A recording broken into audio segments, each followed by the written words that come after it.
What is your most valued asset? What is it that you see to be the most precious thing in your life?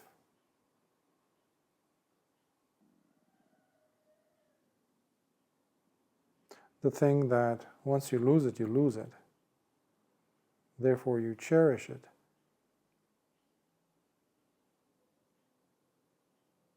At the very least, you will know when it's gone, even if you don't know how to cherish it while you have it. In essence, what is your biggest asset? Your possessions? Your relationships? Your talents, perhaps? The people that are around you, maybe. For some people it is one's own family, loved ones, colleagues, friends, or it is their job, their career, their social standing, to their status, or their abilities, what they're capable of accomplishing.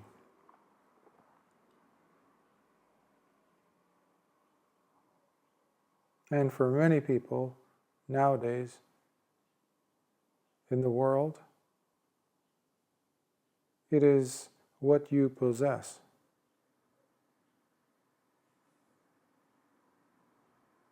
What you own, what you've come to accumulate,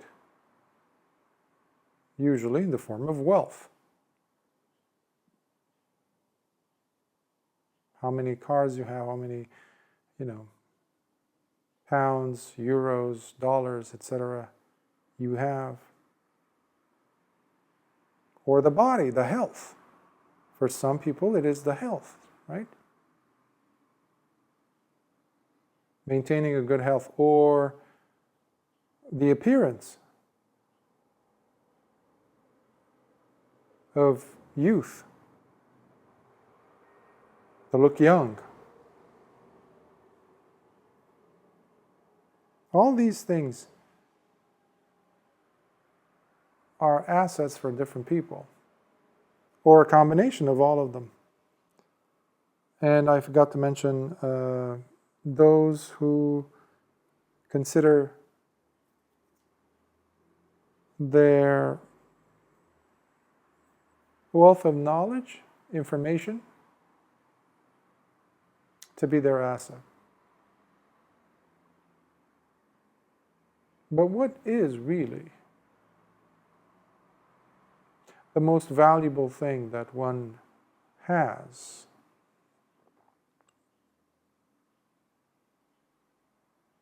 Time. Time. Time is your only valued asset, ultimately. Because it is time that facilitates, that makes it possible for all of the other things that I mentioned possible. Without time, none of these things are possible. You can't start a relationship, let alone maintain one, no matter how willing you are, how dedicated you are. Similarly with gaining of knowledge or developing of your creativity or talents or abilities to do things, especially for accumulating and coming to possess money or possessions, wealth, houses, cars, etc., or reputation, social status, etc. Time. You remove time, everything else in your life collapses, and that's what happens with every single one of us. Every single one. when that moment comes.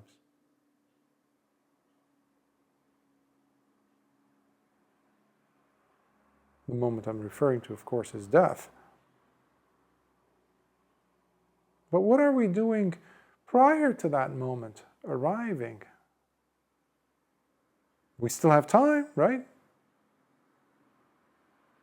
We can still do things with time. But once you do not have time, the bundles and bouquets of desires and wishes all go with you, unfulfilled. But what about those things that you supposedly fulfilled? The goals of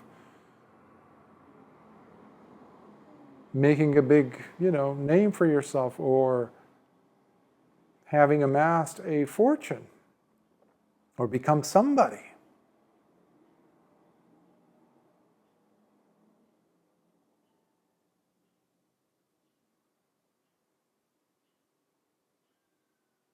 One good exercise is to go, if you can, personally, physically, to go to cemeteries where certain individuals that you've heard about, were impressed with or by, really people that you consider to be role models, someone to emulate, to go and visit their final resting place, as they say. To look at their tombstone.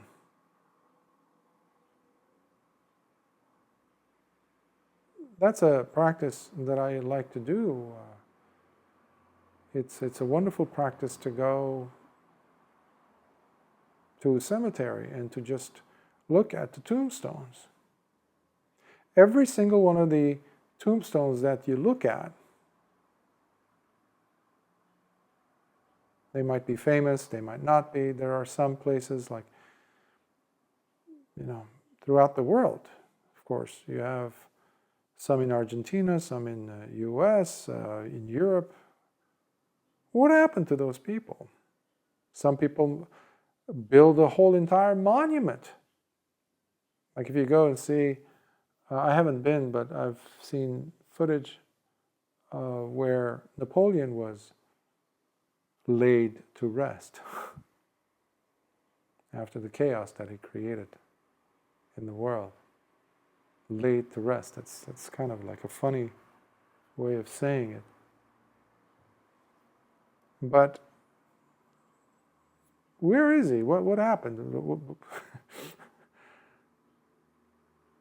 He lost time, that's what happened.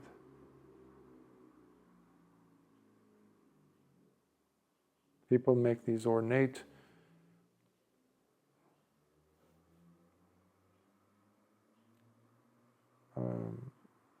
boxes for themselves. Ultimately, that's what it is, for their bones. Michelangelo Buonarroti used to be constantly commissioned by this pope, this rich person, that Medici, to build them these ornate marble boxes. You go to Florence, you see them, including the one where he is laid to rest. Machiavelli and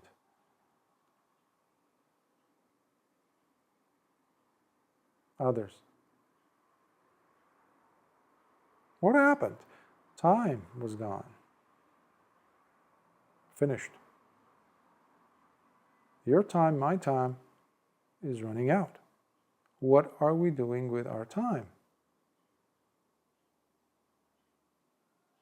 Who are you spending your time with? What are you doing during this valuable time that you have for the moment, for this period in your life? How are you spending it? With whom? Doing what? You see, most of us do not consider our time to be valuable. And some of us, especially because there's been a lot of books written on self-improvement, leadership, this and that. Every week, every month, there's a new book of 12 rules of this, 48 laws of this, etc., which have, perhaps every single one of them, has within it very valuable lessons or encouraging guidelines.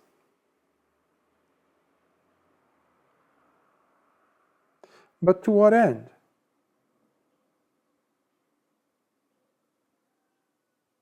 To what end? Because to understand and appreciate time, that's one thing which is very important, which means that the person is appreciating time as the most valued asset of theirs. Okay. That's one very important criterion, requirement to have.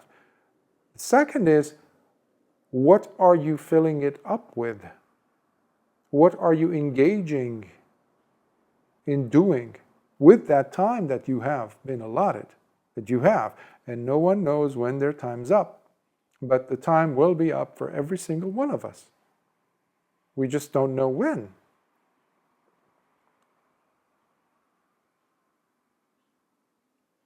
So yes, the clock is ticking,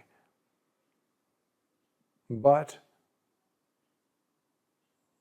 how am I spending it? This is where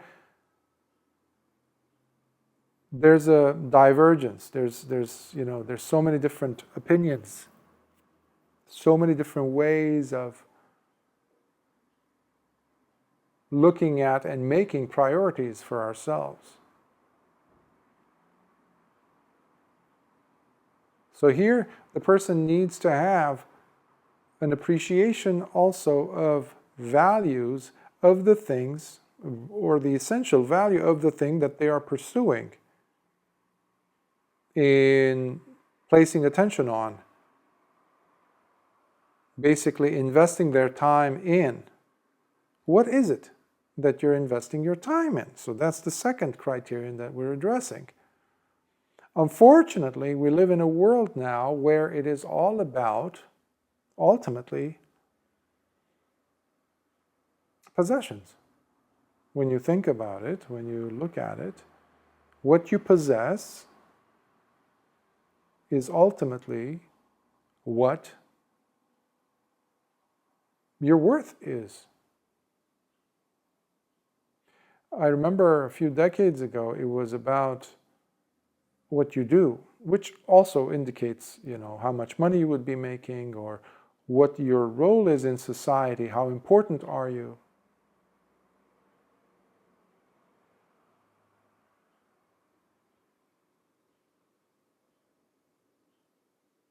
If you are a political person, somebody who's able to pull some strings, or if you're a judge, or if you're an attorney or a doctor, medical doctor, these are things that people have spent their time working on, of course. So these were things that people cared about. And then eventually we trickle down to where we are now, where it's about how much you have,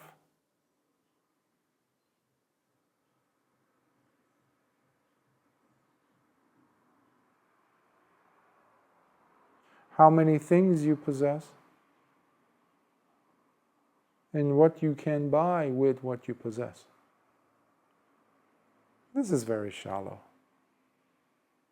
This is very idiotic. This is very much driven by greed.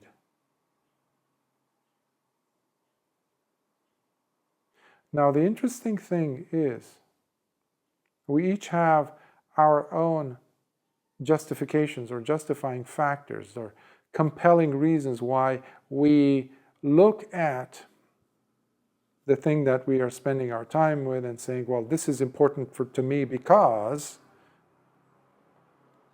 But oddly enough, or interestingly enough, when we bring in the urgency of the realization of the fact that time can be taken away from us at any moment,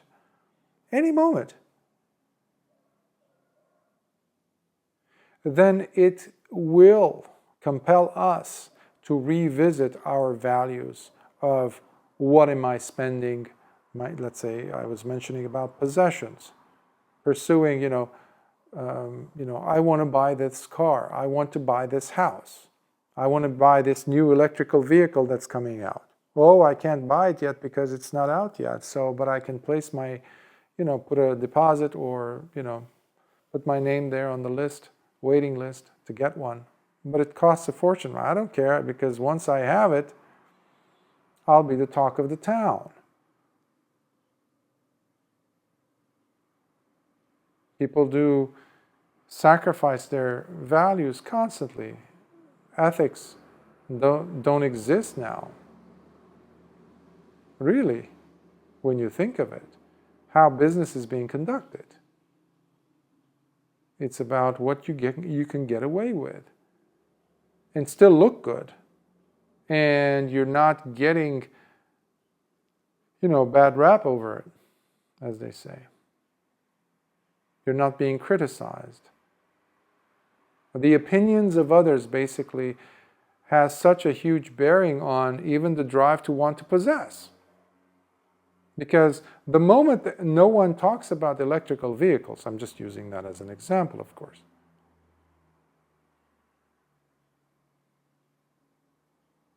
The moment people shun,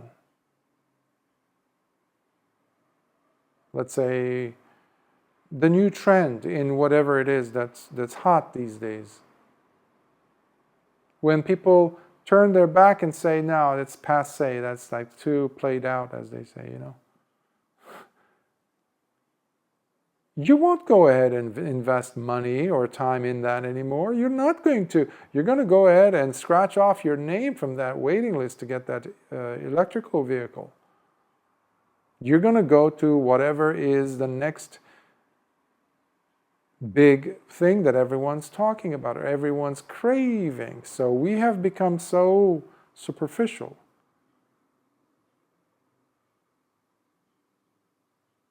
In our spending of our time, valuable, the most important asset of ours,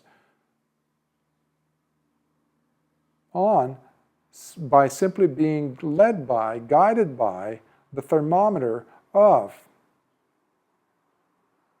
or the gauge of what the world around us is appreciating now. What's the new trend now?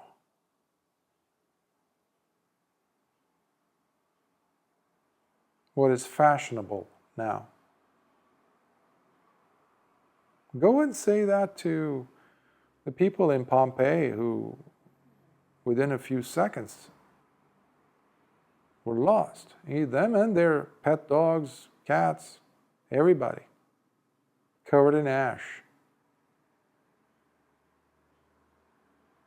They were, a very vibrant society there. There's so much was going on. People had lives, people had wealth, indulging in all kinds of culinary,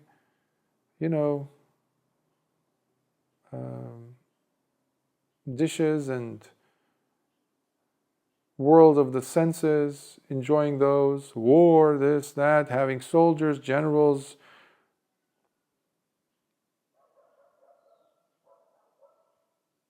Gone.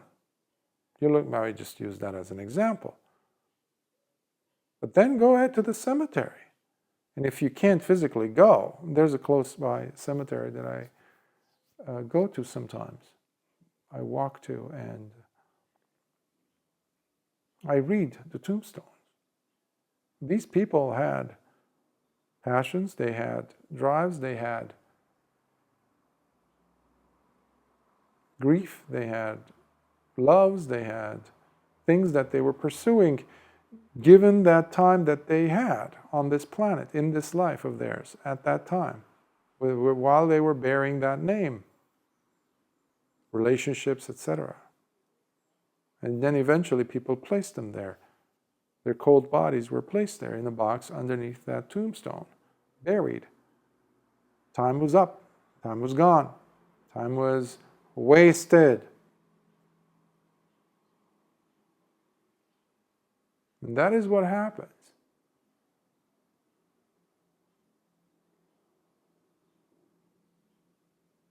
Sadness dominates those last moments of life for many, many, many, many people. The majority, in fact. For this reason, to understand and appreciate a much wider, more significant, long-lasting values than mere possessions or a house that you want to leave to your kids or somebody over there.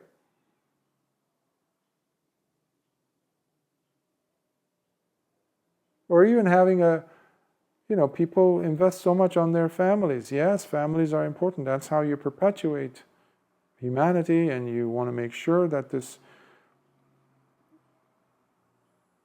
human species continues in a good state, hopefully, not the way it's going, by teaching your offspring, your children, proper ethics, morality, understanding, appreciation, true value systems.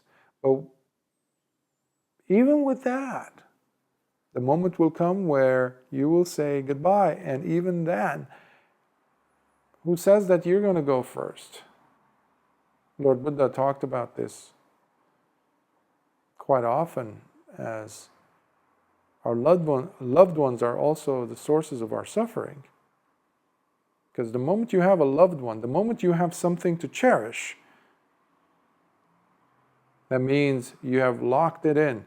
Your eyes, your gaze, your attention is now completely dependent on that, including your safety and a sense of happiness is in jeopardy. Why? Because anything could happen. Anything could happen to that person, to that thing. Money, wealth, the government or people or the rulers or the robbers, somebody, the IRS or somebody will come and take it from you. A new law, this, and boom, it's gone. Things that you've spent so much time on building, gone. Or this loved one that you raised, you had them in diapers and now they've grown up, this and that, and something happens and they have a car accident, or they do, get an overdose, or they do some drugs and they lose their head, their mind, and now they're gone. Source of suffering. Or your body, you take care of your body, this and that. And there was this bodybuilder, I think he was like Mr. Universe, something. I think that's the titles, that's the name of the championships or competition. Anyhow, his name was, I think, Ronnie Coleman.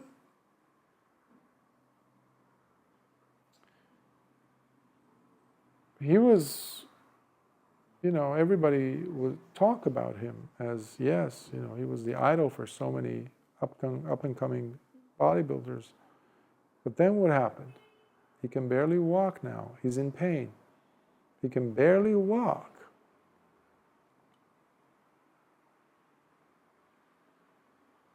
Yes, he had taken some substances along the way to enhance his physique, I think, but the fact is, his obsession was on the body, no matter how well he worked on. I used to see this also with individuals coming to train with me when I was a fitness trainer years ago. Or when I would train myself, working on a certain body part.